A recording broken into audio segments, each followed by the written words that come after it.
Qualquer forma de reforma é só uma migalha para o trabalhador. Olá, terráqueos! Hoje a gente vai reagir a um corte do Gaio Fato lá no Flow Podcast. E o Igor vai fazer uma pergunta muito séria pro Gaio Fato, que eu quero que a gente debata aqui sobre a resposta, tá? Mas antes de começar o react, já deixa aquele like, se inscreve no canal, ativa o sininho e se você gosta do meu trabalho e puder contribuir financeiramente, tem o Pix aqui na tela, na descrição tem o link do Apoia-se ou você pode se tornar membro aqui do canal para ter acesso a conteúdos exclusivos da área de membros. Bora lá? Cara, não é... não é esperado... Porque assim, cara, veja, eu não faço parte da militância, não tenho nada a ver com isso, na verdade. Não? Camarada Igor, não? Calma aí, cara. É assim, de certa forma, pra mim, levar isso pro parlamento talvez seja, pelo menos do jeito, cara, desculpa, assim, eu fico olhando, pô, tá, então se levamos pro parlamento, então é isso, a gente ir pra rua brigar e falar sobre isso, eu digo, o movimento, ir pra internet, se você pauta, porra, trending topic, se parar na mídia, não sei o que, o caralho, o objetivo era levar pro parlamento. Mas tu tá me dizendo que não, que isso daí O objetivo é ser aprovado. Exato. O objetivo é ser aprovado. É isso. Esse processo de aprovação poderia ter como ponto final o parlamento, que é onde esse documento oficialmente é redigido e aprovado. Só que é isso. Como você constrói uma correlação de forças e um ambiente favorável para essa aprovação? Mas a gente teria, mas aí teriam que se ter, a gente teria que, qualquer pauta dessa daí precisa de um parlamento que esteja alinhado com a vontade do povo, no fim das contas. E a gente vota meio mal, né? A gente vota meio mal é foda, né? A gente nunca vai ter um parlamento alinhado com o povo porque o parlamento é burguês. Por isso, porque os representantes que estão lá no parlamento são das elites burguesas. Tanto que a gente vê, gente, quem é o nosso vice-presidente da República? O Alckmin, que é de uma família rica, que vem de anos e anos e anos na política. Assim como o Aécio Neves, assim como o Suplicy, assim como inúmeros outros que estão lá no poder. E a gente vive num estado capitalista burguês, onde a economia serve ao sistema capitalista. Então, esse estado burguês que a gente está vendo aí, e que é o que as eleições fazem a gente eleger, não vão representar o povo nunca, porque não tem representantes da classe trabalhadora. Não tem representantes do povo de fato. Até porque quem é representante do povo de fato não consegue chegar a esses lugares porque não tem investimento. Porque, porra, quanto é que custa uma campanha? Quanto é que tem de financiamento para uma campanha do PL de Bolsonaro? E quanto que tem de financiamento para uma campanha do PSOL, por exemplo, que não é nem um partido super de esquerda radical, gente. Fora que, né, nós da esquerda mais radical sabemos que nossos sonhos não cabem nas urnas. As eleições não foram feitas para que a gente chegue lá. Infelizmente. Poderia ser dessa forma, mas não foi em nenhum lugar. Eu acho que esse lance de votar mal, né? Eu acho que se vota no que tem.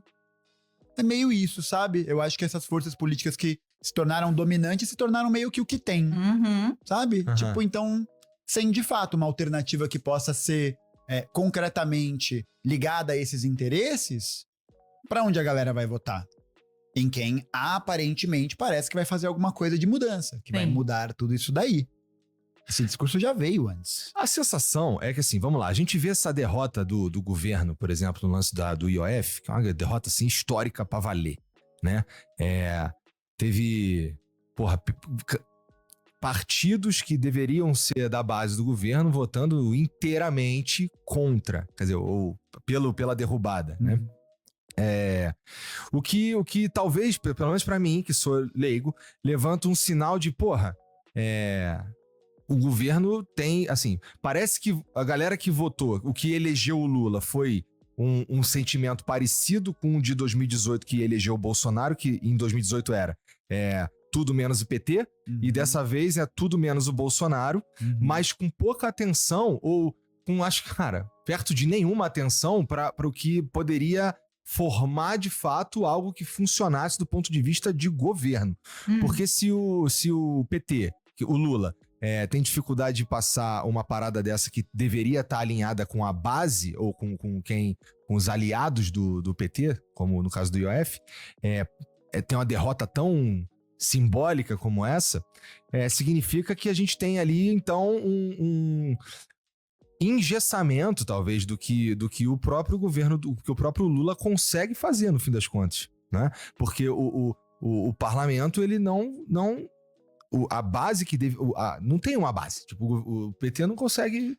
No final das contas, foi uma frente ampla, amplíssima, para poder derrotar um outro candidato que Frente ampla com os fascistas, né? correspondia a outros interesses estratégicos. Mas aí, quando a gente vai lá pro legislativo lá, como não era, talvez, tão no foco assim, não era tão claramente, talvez, Lula versus Bolsonaro, votou-se meio de um jeito que formou-se um parlamento que agora que não tem meio a grande maioria de direita. sem forma.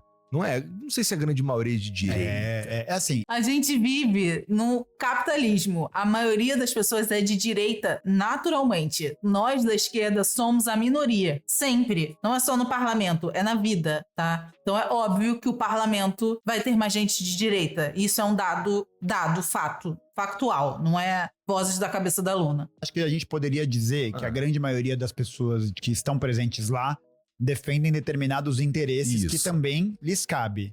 Tá. E aí, a grande maioria do parlamento é um parlamento que se alinha ao conservadorismo, que se alinha a uma defesa, por exemplo, da ampliação da estrutura do agronegócio no Brasil, que defende a ampliação das estruturas de desenvolvimento do capitalismo dependente brasileiro, né? Que está preocupado ali com seus interesses privados, enquanto membros da classe dominante, enquanto empresários, enquanto latifundiários, porque é isso, né? Bancada BBB, boi, bala e bíblia. Para além de serem homens do Estado, eles também são homens que têm os seus ofícios, né? Eles têm as suas profissões, seus interesses particulares, assim. Então, acho que a grande maioria, hoje, do parlamento é composta por esses grupos. E esses grupos têm um poder histórico e político muito grande. Esse que é o lance. É esperar, de alguma maneira, que o parlamento pudesse ser algum tipo de farol de iluminação para o Brasil.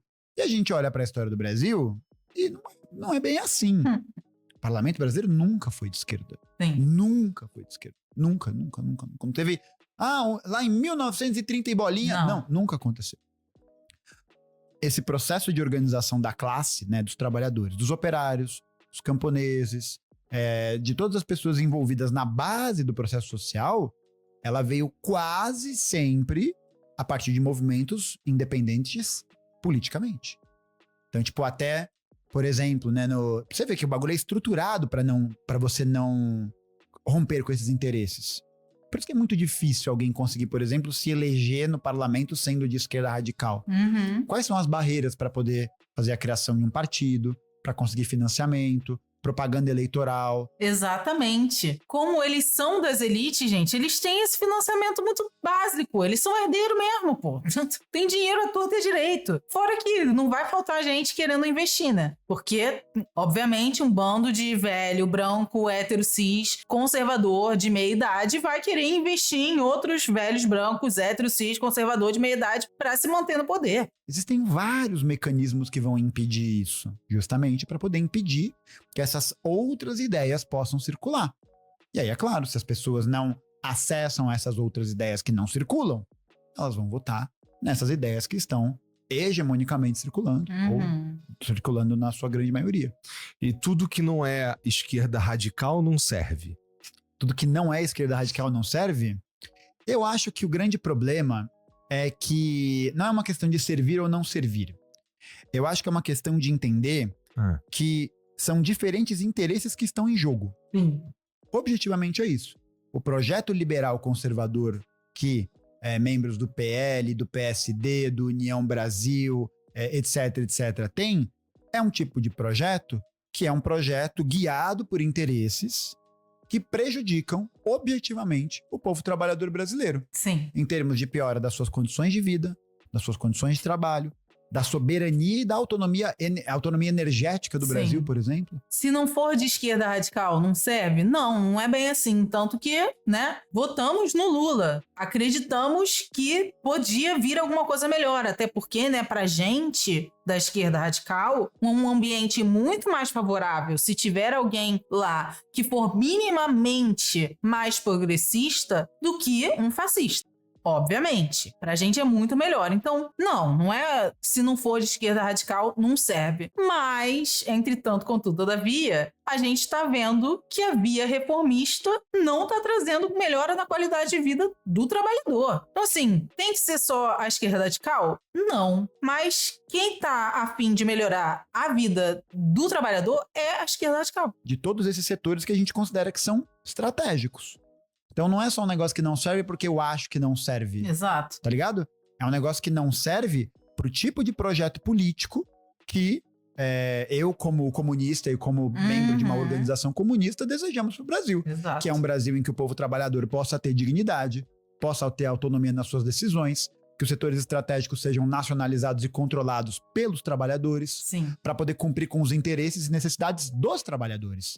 Porque hoje, cara, é um absurdo você ver uma empresa como a Petrobras, por exemplo, que é dirigida para o interesse dos acionistas internacionais ou brasileiros que ganham bilhões e bilhões e bilhões de reais com dividendos, enquanto a gasolina não para de subir. Sim.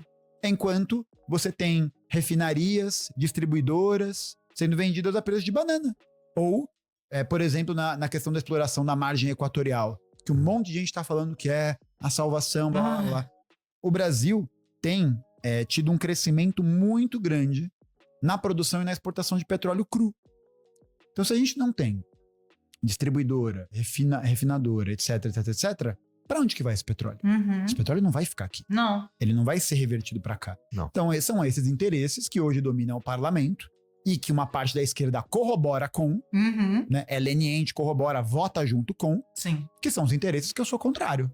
Por quê? Porque são interesses que concentram a riqueza na mão dessas pessoas que ganham cada vez mais penduricalhos, que ganham cada vez mais privilégios, que estão repletas de ganhos daqui, dali, e que estão negando BPC. Que estão negando política de assistência social Sim. que paga R$500 por mês, Sim. porque senão o Estado quebra. Não tem cabimento isso. O Lenin já dizia, né, gente, que qualquer forma de reforma é só uma migalha para o trabalhador, que não vai mudar de fato a qualidade de vida do trabalhador. O governo Lula tem se orgulhado de ser o governo com mais parcerias público-privadas do mundo, dando os nossos recursos naturais de bandeja para essas empresas internacionais que vão enriquecer com a nossa desgraça lá na Europa, lá nos Estados Unidos. Então, assim, como não falar que isso também não é uma forma de colonialismo ainda? Como falar que ainda não somos colonizados se os nossos recursos naturais e nossas riquezas continuam indo para os países ditos desenvolvidos e não ficando com a gente, que é realmente quem produz essa riqueza, quem é dono dessa riqueza? Fora que, pelo amor de Deus, né? Em pleno 2025, gente, vamos querer parar de explorar mais petróleo, vamos querer fontes alternativas de energia. O planeta não aguenta mais tanto petróleo. Ainda por cima, na foz do Amazonas. Por favor, eu não sei de quantas formas, assim, deveria ser simples entender que explorar petróleo na foz do Amazonas não é a melhor decisão para o meio ambiente, né? Então, assim, até essas decisões poderiam e deveriam estar sendo pensadas pelos nossos governantes, se eles estivessem, de fato, se importando com a nossa qualidade de vida e o futuro dessa e das próximas gerações, né? Porque, né? Pra mim, eu acho que isso que me deixa indignado. É um negócio que pra mim não tem cabimento. As pessoas trabalharem a vida toda, trabalharem muito, muito e não conseguirem ter perspectiva. Não conseguirem ter uma visão de horizonte diferente de realidade, de tão afogada que ela tá. Sim. E essa que é a questão. Essa turma, né, da direita, da centro-direita e tal, não é que eu não gosto deles porque eles são bobos, feios e chatos, mas porque eles defendem um projeto que, matematicamente, cientificamente, né, e aí eu uso o marxismo como meu instrumento científico, não corrobora com os interesses da classe trabalhadora. Isso é histórico. Basta a gente ver quais foram as posições históricas do Congresso Nacional Brasileiro em diferentes momentos no avanço da luta dos trabalhadores. Saiu uma reportagem esses dias falando que 70% dos deputados são contra o fim da escala 6x1. Como dizer para o trabalhador que eles estão a seu favor, se eles são contra o fim da escala 6x1, que é uma escala desumana, enquanto eles próprios trabalham em escala 4x3? Como é que foi o avanço com relação, por exemplo, à aprovação do 13º salário? A aprovação dos direitos trabalhistas, a criação da Petrobras. Todos os direitos trabalhistas e sociais que nós adquirimos até hoje foi por luta coletiva e não porque um político era bonzinho. Nunca porque um político era bonzinho. Pô, em 64, a gente teve um movimento que, nesse ascenso das massas a reformas de base, houve um golpe empresarial militar que muitos membros do parlamento foram apoiadores. Sim. Para poder impedir que essas reformas avançassem. Então eu acho que é não se iludir com o fato de que seria possível entender e fazer, vamos só eleger as pessoas, colocá-las ali e vai tudo ser resolvido como se fosse uma disputa entre verdade e mentira, o que é melhor ou pior. Eu acho que não é bem por aí. Eu acho que é de entender que o jogo político é um jogo de discurso, é um jogo de ideologia e é um jogo de força. Sim. É um jogo de força nas ruas. É um jogo de força, de representação, de discurso, de projeto. Se a gente tem um tipo de projeto político que não disputa isso, essa força vai para algum outro lugar. Para onde que ela vai? Então acho que não é nem que não serve, é que é isso. Não serve aos nossos interesses. Aos interesses dos trabalhadores. Entendi. Porque para os caras, né? Entendi. Serve muito, assim, né? Serve muito. Não, sim, total. Eu queria mesmo era ouvir se serve pra tu mesmo, e eu entendi. Tá. Pra você, eu quero dizer pra... Posso chamar de esquerda radical? Não sei. Sei que a galera fala, você não tá falando por todo mundo. Foda-se, pode falar, sei lá. Tá bom, tá bom. É isso, pronto. Está dito. Twitter, está dito. Pronto.